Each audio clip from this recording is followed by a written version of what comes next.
What is up, ladies and gentle dudes? My name is Kyle Lynham, and today we're starting with our first official episode.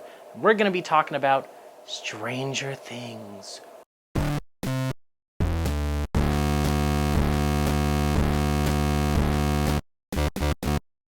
Let's get into it. So, Stranger Things. Stranger Things is this crazy 80s throwback show that's a Netflix original, and honestly, I've got to say, I think it's the best Netflix original that they've ever put out. It's amazing. A crazy show. I mean, you've got so many different references in here. It's just jam-packed full of references and homages to 80s movies and 80s culture as a whole. One of the biggest inspirations is obviously Stephen King, but then you've got a little bit of James Cameron, a little bit of John Carpenter. Oh my God, I mean, I wrote an entire list full of stuff.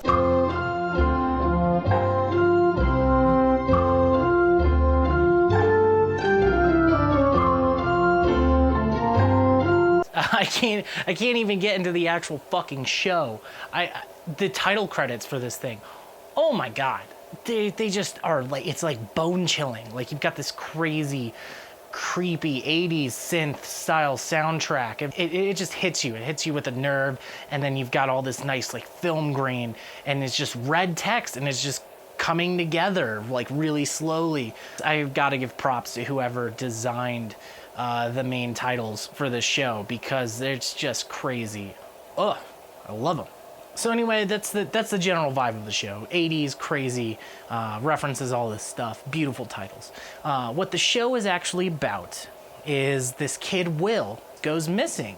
He's out late one night playing D&D with his friends. When he's biking back home, he just gets this like general vibe of like creepiness, that something's off. All of a sudden, he realizes that there's something chasing after him, some strange monster. And then he just fucking freaks out. He can't call his mom, she's busy. Runs over to the shed and grabs a fucking gun, and he's ready to kill whatever this thing is that's coming after him. And then he just disappears. That's it. He just disappears. Then it's up to his friends and his family and the sheriff to kind of figure out what happened to him and the mystery surrounding his disappearance. And I don't want to get into any more spoilery territory, because this is just something that you have to watch in its entirety to understand it. You've got Winona Ryder as the mom, and she just kills it. You can tell that she's just super, she's just extremely distraught, and just her nerves are just shot, and she's just anxious and scared and just freaking the fuck out that her kid is missing, and she wants to do anything that it takes to get him back.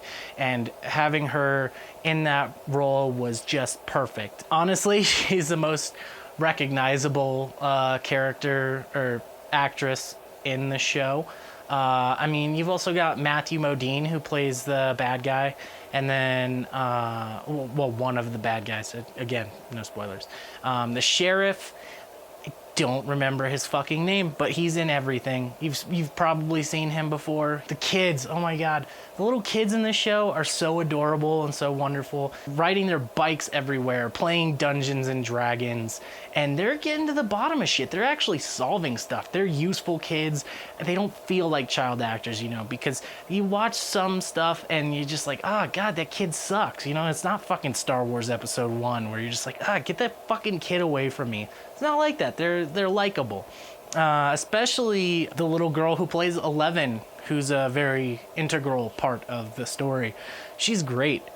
She does some really badass stuff in the show. Again, no spoilers. So yeah, the cast, all of them are just fantastic. What I really love about the show is how it is able to capture the vibe of the 80s through the cinematography, through the lighting, through references to other shows, and just keeping it all really tightly knit. There's a lot of movies and shows that always try to encapsulate the 80s, but they don't really succeed because they try a little bit too hard. Stranger Things actually targets a specific time in the 1980s. It actually is set in 1983. I feel like most people don't even know that, but if you dig a little bit, you can figure it out due to what films are playing, the music that's specific to each episode. They actually use period appropriate music. Also, you know, there's like posters. They have like a ton of posters and references to John Carpenter's version of The Thing, which came out in 82. Which I thought it was just neat. It was a nice little touch to just see that reflected in the production design and throughout pretty much all aspects of the show, that they know exactly when it's set and they're sticking to it. The production design in this show is just off the charts. All right, you've got this style that's almost like Guillermo del Toro meets J.J. Abrams. You know, it's got that very menacing, like Pan's Labyrinth feel to it, but also you've got like a little bit of like Super 8 mixed in there. The world feels lived in. There's only like one moment where there's like these bullies and this really stupid thing happens and you can see it coming from a mile away, and then like a little bit of the veil starts to get pulled back and you're like, oh no, you're gonna know what I'm talking about. You're gonna be like, why did they do that? Cinematography was amazing. It's got this anamorphic look to it. Everything really transitioned smoothly. There was never a time for me where I was like, something looks off here. I thought they pulled that off really well. The anamorphic look definitely worked. It felt like I was watching like an Amblin film. The tone of the show shifts so often, and it's amazing how they're able to incorporate all these different shooting styles, and it's consistent, you know? So 1 minute you'll be just following these kids on a normal day, you know, they might be at school or whatever, and then the next some serious shit goes down. The tone changes just like that, you know, it's just fucking rapid fire. And it just works. You know, you go from really nice, warm tones to just this dark, oppressive, like, just overbearing, like, darkness. It's not like something like Zack Snyder would do, where, you know, he sits there and he just does too much with the color grading. There's a lot of love put into each and every scene in this show. The bad guys, that's one of the negatives of this show. Bad guys are really fucking stupid. They're your typical 80s evil shadow government, evil corporation, just wanting to fuck everything up, of course. And, you know, they're after the protagonist for some stupid reason. Their motivation is basically, oh, commies. And I'm like, really? Communists? Give me a little bit more. Just give me a little bit more. I know there's something more there. Another thing that I absolutely loved about the show is that the arc in season 1 is so self-contained. Most shows, they will set it up very clearly for a season 2. And I mean, to be fair, they actually do set it up for a season 2 in this show. But it also works to where it's just a standalone story. If they were done today, they'd be done. There's enough leeway and enough questions to leave you wanting a season 2 and see where they could go with it. And I think if they go with that season 2, you're gonna have a drastically different vibe from the show. Especially because this show, because it's so centered on the 80s, it really nails down all the tropes and cliches from the 80s. There's stuff that you're gonna be like, well, I've seen that before.